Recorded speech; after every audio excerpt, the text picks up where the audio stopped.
devotion. Kagabi ay natapos tayo ay verse 10. Ngayon tayo ay nag-uumpisa sa verse 11 hanggang 14 lang muna. At yun, see you to night devotion.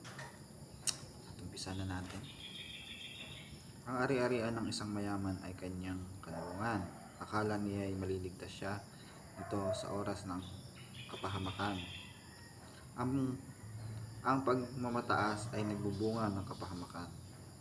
Ngunit ang pagpapakumbaba ay karangalan.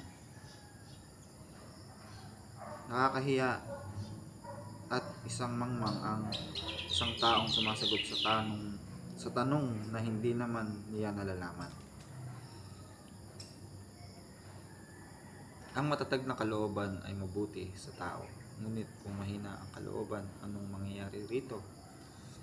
Ang nakuha kong aral dito sa verse 11 hanggang 14, itong verse 14 at itong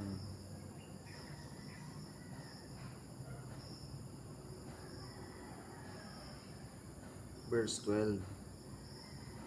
Sabi dito sa verse 12, ang mapagmataas ay nagbubunga ng kapahamakan, ngunit ang mapagpakumbaba ay karangalan.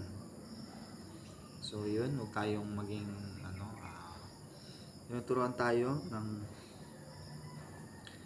verse 12 na huwag tayong maging mapagmataas. Ano man ang estado natin sa buhay, ano man ang natin naabot, ay huwag tayong maging mapagmataas.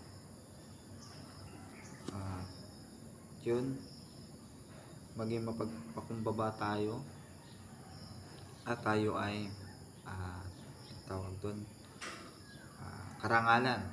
Bigyan tayo ng karangalan dahil tayo ay mapagpakumbaba. At yun, tayo maging mapagmataas sapagkat ang taong mapagmataas ay kuminsan ay napapahamak. At itong verse 14 naman, ang nakuha ko namang aral dito ay verse 14, ang matatag na kalooban ay mabuti sa tao.